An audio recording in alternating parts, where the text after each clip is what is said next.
So I'm Robert Brooks and I work for Health Education England, and I'm here to tell you a little bit about careers in the NHS. So a lot of you will know that the NHS is the largest employer in the UK. What some of you might not know is it's actually the largest employer in Europe, and there are over 350 careers that you can actually access in the NHS. So regardless of what you're looking to do for a career, you can probably do it for an NHS employer. So what are some of those careers? Well, they're broadly broken down into either clinical roles or non-clinical roles. So a clinical role would be a role where you are directly giving care to patients. So that might be a nurse, a midwife, it could be a physiotherapist, could be a psychological wellbeing practitioner. And then a non-clinical role would be some of the roles that operate perhaps further away from the patients, who help the clinical staff actually deliver that care. So it might be administrative roles, it could be finance, you could work in HR, you could work in data analytics. So those roles are absolutely broad and varied, and there's something for everyone. So I guess if you're someone who likes practical sort of activities, these are some of the roles that you might be able to do. Maybe you could be a clinical engineer. Maybe you could be maintaining our MRI machines. You could be a surveyor. Maybe you're operating around our estates to make sure that they're fit for purpose and that we've got the right spaces to deliver care. Or, you know, maybe you're a drama therapist or a speech and language therapist. As you can see there's lots and lots of roles where practical skills are crucial for your career. Or perhaps you want to work with children. You know, you could be a nursery nurse. We have nurseries on a lot of our estates. Or you might be a play specialist delivering clinical care using some of that skill. Or maybe you want to be an occupational therapist and support our children in a paediatric occupational therapy role. Or maybe you are really into science. So maybe you're into science and maybe you want to be a pharmacist. Maybe you want to be an orthoptist and help people with eyes. Maybe you want to work in theatres as an ODP. So there really is such a broad and varied range of roles that can, really take advantage of any of your passions and any of your skills. So apprenticeships are what we're here to talk about. So these are just a small selection of the types of apprenticeships that you could have applied for in the last month. So, potentially you could have been an associate ambulance practitioner working on a rig with some of our paramedics, or you could have been working in IT. The NHS has a massive IT infrastructure, lots and lots of IT apprenticeship roles available. Maybe you want to be a dental nurse. As you can see, there's a lot of opportunity to get into the NHS as an apprentice, so it's definitely worth having a look. If you're interested in applying for apprenticeship roles, most of our apprenticeship roles are advertised on our jobs page, which is jobs.nhs.uk, and you can just search by keyword for apprenticeship and you can see what's available out there. So I know that degree apprenticeships are obviously quite an appealing opportunity. I know lots of people here today have spoken to us on our stands about degree apprenticeships. These are just a small range of some of those degree level apprenticeships that you could maybe access in the NHS. And again, I've mentioned some of these as a career already, but maybe you want to be a nursing associate and go on a nursing pathway, or perhaps you want to be a therapeutic radiographer and treat cancer patients. These are all degree level apprenticeships, all opportunities to get a degree while you're getting work experience in the NHS. So if you want to find out more, we are in the middle just over there. Come and speak to us. But I thought what I'd like to do, just to to end this period, is just invite a couple of our apprentices up onto stage to share a little bit of their experience as apprentices in the NHS. So I'm going to invite Sarah and Olu up. Give them a round of applause, people. Come on, they're nervous. Thank you. So I'm going to hand the mic over. So Olu, can you just introduce yourself and tell us what you do? Good afternoon, everybody. My name is Olu. I'm an occupational therapist apprentice in the North East London Foundation Trust, I joined as a support worker, and I've been given the privilege to be able to study as an apprentice. What am I doing now? Occupational therapy apprentice is an opportunity whereby I've been given to go to uni and at the same time work. But I'm not going to go into details. I'm Olu. Thank you. Thanks very much, Olu. And Olu, just for those people in the crowd who maybe don't know what an occupational therapist is, can you tell us a little bit about what an occupational therapist does? Occupational therapists are therapists that look in improving quality of life of people. And how do we do it? We look at your occupation, and occupation is not that your job. Your occupation can be a mom, but you are not able to perform as a mom as a result of an operation or suffering from depression. So as an occupational therapy, that's your occupation. I will look at how I can allow you to be able to continue doing what you love to do and how you want to do it, i.e. by putting an intervention into place. Because of the operation, maybe you need your kitchen to be adapted, or you need an equipment that will allow you to have a meaningful and purposeful occupation. Thank you. Brilliant. Thanks very much, Olu. Sounds like a fascinating role. And Sarah, can you maybe introduce yourself and tell us a little bit about what you do? Hello, everyone. My name is Sarah Aliyami. I'm an apprenticeship studying registered nursing degree apprenticeship in University College London Hospital. And I'm studying at the same time I'm earning, and I'm in employment. I'm working as healthcare assistant, and I'm doing a nursing degree in adults. So I think I'm enjoying it because it allows me to work and study at the same time. So I don't have to worry about getting loan from the government. I don't have to think about how am I going to pay something back. So I've been given the opportunity to work and to study at the same time. So I think that is a very, very brilliant opportunity for me. Thank you. Brilliant. Thanks very much, Sarah. So we've got two clinical apprentices here doing degree apprenticeships, so in different areas. But as I've already mentioned, we have got non-clinical apprenticeships. I haven't got anyone else to drag up, but I'm here representing. I've done a non-clinical apprenticeship in the NHS. When I first joined the NHS, I did a HR management apprenticeship. So if anyone's got any questions about non-clinical apprenticeships, I'm more than happy to answer in whatever way I can. So I guess my first question, you both mentioned about working while studying. How do you balance that, doing a degree apprenticeship? How do you balance that sort of work and study piece?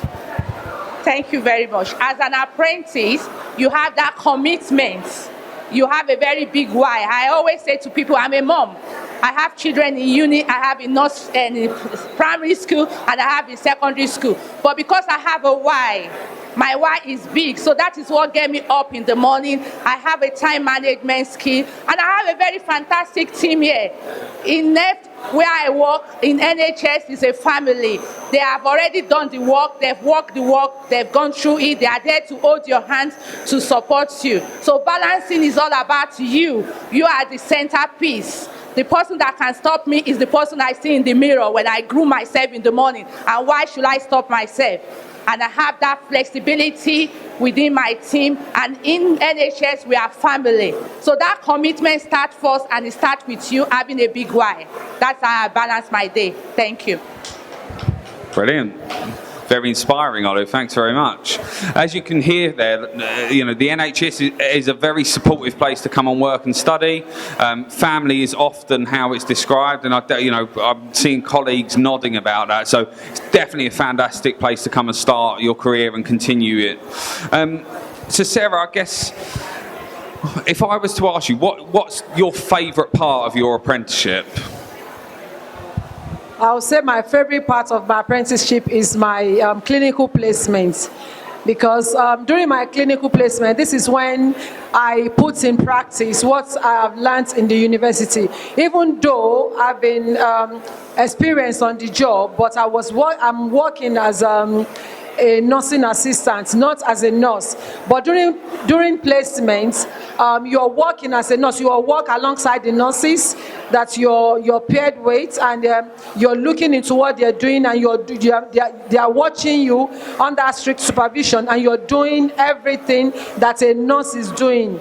So, but when I go back onto the ward, it's a different thing entirely. So the clinical placement is the most thing I enjoy, because that is the time I know that I'm a nurse. Brilliant, thank you. So, I mean, you can quite clearly hear the passion coming out of that sort of that practical development of skills in the workplace there. So, what I would say is the NHS is such a varied environment. The opportunities that you get to learn new things both on the job and off the job while you're studying are immense. So, definitely agree with that. So, I guess. My final question, maybe before we hand out to the floor, if anyone's got any, is we've got people here who are maybe thinking about applying, or hopefully thinking about applying for apprenticeships in the NHS. What one bit of advice would you give to someone who was looking to apply? Thank you. For me, using myself as a case study, I did accounting in my early days, and it wasn't that I was passionate about accounting. I love caring for people. So if you are here today, get the information, do your research, go and do shadowing, and you need to know yourself. What do you like doing? What are you passionate about? You are the only one that can make informed decision. But what I can say to you is, with this opportunity, I haven't done accounting before. Now NHS are giving me the second opportunity to do what I want to do, how I want to do it. So if you are here today, don't think about it too much. Ask questions, do your shadowing, do your feasibility study, and come on board. Because with this opportunity, I call it bug off. Buy one, get one free. What do I mean? I'm working, and at the same time, I don't have to be thinking about student finance. And re-echoing what my colleague have just said, all the theoretical stuff you've learned in the uni, you can put it in practical, being an hands-on person. So go for it, and thank you. Brilliant, thanks, Olu. And Sarah, what one bit of advice would you give to people? I would just tell anyone that wants to go into apprenticeship to do it now. Don't wait for too long. Don't let it be too late, because sometimes we don't know what we want to do, and we'll say, we are procrastinating. I'll think about it. I'll do it tomorrow. I'll do it next tomorrow, and time is going. So it's better you just go for it now. If I knew this when the first cohort, I would have applied long ago. So maybe I would have been in my final year now or graduated. So I think the best thing is just to go for it. Like my colleague said, go for it, gather all the information you need, know exactly what you want to do, and before you know it, time is gone and you're qualified. So that is my candid advice. Thank you. Brilliant. Thanks very much, both of you. So we've got 5 minutes or so. Has anyone got any questions that they wanted to ask? I'm going to do the whole being all charismatic and jumping off the stage. So when starting like an NHS apprenticeship, me being in my 30s, I had a harsh medical background. When I was in school, I wasn't able to get any GCSE qualifications because of my health problems and stuff. And since going through my life has been, awkward and things like that. How easy would it be to get an apprenticeship within the NHS? I think that's a really good question, and I think the best thing about apprenticeships anywhere are that they offer people an opportunity to come in at an entry level and build up their qualifications from the ground up. So whatever part of your career journey or your educational journey you're on, there's an entry point for you. So there's absolutely, if you haven't got existing qualifications, there's an opportunity to come in and build those qualifications up as you learn. So there's definitely opportunities. In the NHS, we're very much values driven. So if you've got the right sort of motivation and personal values that chime with the way the NHS operates, then that's what we're looking for. We're looking for people who want to come in and want to learn and are motivated to deliver the best possible care to patients they can. So yeah, definitely. Now I'm down here, anyone else got any questions? Shall I come and pick on people? I could see you itching to ask a question. Hi, thank you for doing this today. My question is, what sort of support is there during the apprenticeship and during the practical side of the work for when the apprentices are making mistakes, and how is that? So I'm going to ask Sarah and Olu to answer that. So the question was, what sort of support is there for apprentices with the practical side of the role and with learning from their mistakes? Is that a fair summary of your question? So go on, Sarah. Okay, with that, when you go into, when you are in practice, when you start uni, or maybe you are employed to work with a trust, you have like a line manager, you have senior people that you can always talk to, you can always speak to about whatever thing that you feel that bothers you.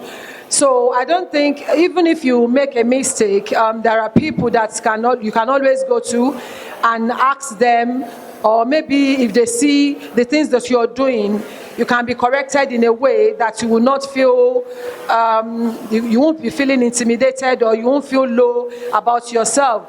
So I think everybody makes a mistake in this life. So there are supports everywhere. Your line manager is there, the senior staff nurse are there, the nurses are there, even your colleague as a support worker or nursing assistant or healthcare assistants are there as well to support you, your colleagues in general. That is why everyone is there to support you. So if you are working and you're now in apprenticeship, definitely when you are in clinical placements, I know about you're going to be having a supervisor and assessor, so definitely they are there to support you, to guide you through all the journey. So you are not going to be on your own, and you are going to be meeting other nursing students as well as you, so where you can ask questions from them. And if you're not even sure about it, you can always speak to your line manager. The managers are there. There are people on the ward that can help. Even if you're in the community, there are people that are there to support you all through. So you are not going to be by yourself. You are not going to be left alone. Thank you. Brilliant, thanks, Sarah. Have you got anything you'd like to add to that? Yes. Just building up on what she said, talking at it from occupational therapist perspective. The support is there. It's a three-way transaction. You have a supervisor within your workplace, and you have a mentor. And the higher institution there, they are there to support you. Like I said earlier, you are the one at the center. You have to be open, ask for the support, and the network. We have WhatsApp group, we have Facebook page. So it's just for you to tap into existing resources, and the world will be your oyster. Thank you. Brilliant, thanks very much. So I think we're nearly done here. Has anyone got any final questions they wanted to ask before we head off? No? Well, thank you all for your attention. It's been lovely to see you all, and we look forward to seeing you working in the NHS in the future.